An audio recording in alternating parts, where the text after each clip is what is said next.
Nabi mengajarkan kepada kita 3 amalan istimewa yang kalau kita bisa menghabiskan waktu malam dengan beribadah, habiskanlah dengan 3 amalan ini. Pertama, membaca Al-Quran di dalam sholat. Kalau kita tidak sanggup membaca Al-Quran di dalam sholat karena hafalan kita terbatas atau kita membuka Al-Quran tetapi tidak lancar, maka kita ikut menjadi makmum kepada orang yang bacaannya baik dan lancar dan kita mendengarkan bacaan dia di dalam sholat. Itu pahalanya insya Allah juga pahala yang istimewa.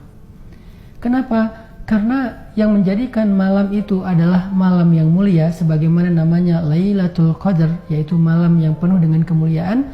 Padahal malam itu adalah malam yang sama dengan malam-malam yang lain, biasa aja.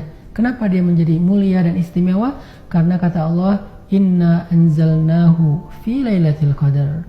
Kami turunkan dia pada malam Lailatul Qadar. Syahrul Ramadan unzila fihi al-Quran. Apa yang Allah turunkan pada malam itu sehingga menjadikan malam itu istimewa dibandingkan malam-malam yang lain? Allah turunkan Al-Quran.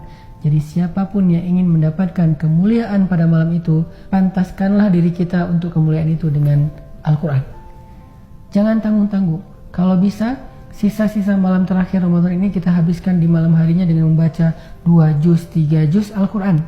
Artinya kalau kita bacaannya lancar dan tertil, 1 juz itu butuh waktu sekitar setengah jam sampai 1 jam. Berarti kita habiskan 2 jam, 3 jam malam kita dengan Al-Quran. Dan kalau bisa, kecuali bagi perempuan yang haid, bacalah Al-Quran di dalam sholat.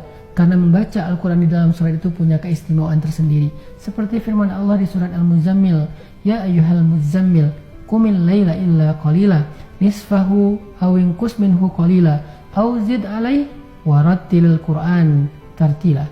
Wahai orang yang berselimut, bangunlah untuk sholat malam, tengah malam atau kurang sedikit atau lebih sedikit, dan bacalah Al-Quran secara perlahan-lahan. Membaca Al-Quran di dalam sholat itu sangat istimewa. Sholat adalah ibadah yang istimewa. Membaca Al-Quran adalah kemuliaan. Dan ketika kita sujud adalah posisi paling dekat dengan Rabb kita. Apalagi yang kurang dari ibadah ini ketika digabung. Dan itu dilakukan pada malam Lailatul Qadar. Istimewa banget. Al-Quran. Habiskan malam kita dengan Al-Quran. Udahlah. Untuk sementara tinggalin dulu handphone.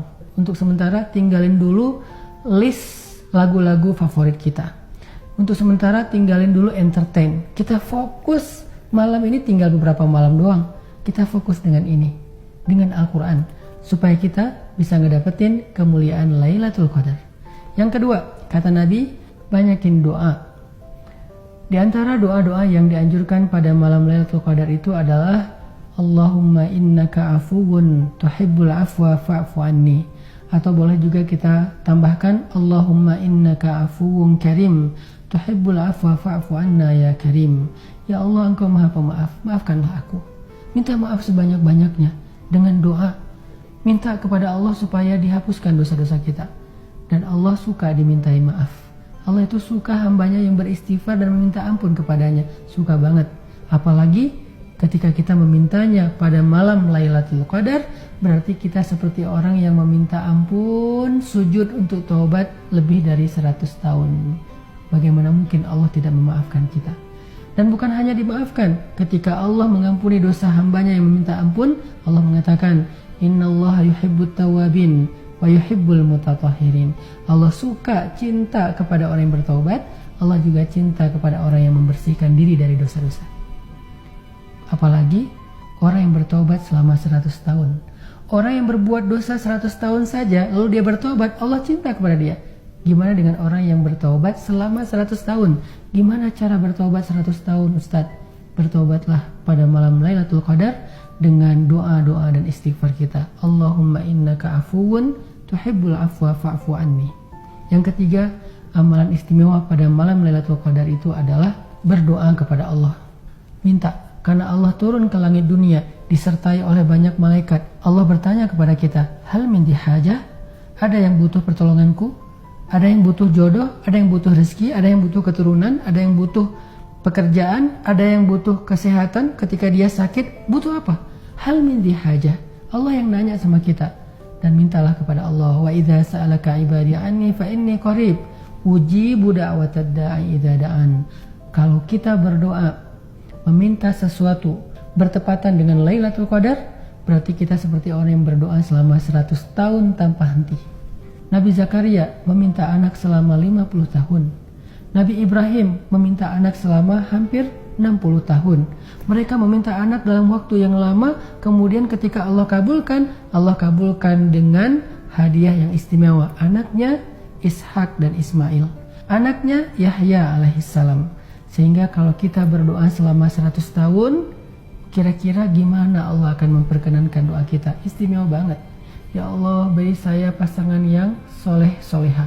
Kalau yang perempuan minta yang soleh, laki-laki minta yang soleha. Karena kalau laki-laki minta yang soleh itu bahaya. Ya Allah, berikan saya pasangan yang soleha. Berikan saya pasangan yang setia. Sekali kita berdoa kayak gitu dan bertepatan dengan Lailatul Qadar, berarti kita meminta itu seperti 100 tahun tanpa henti. Kira-kira apa yang akan Allah berikan kepada kita yang meminta jodoh 100 tahun? Istimewa banget. Jadi 3 amalan itu.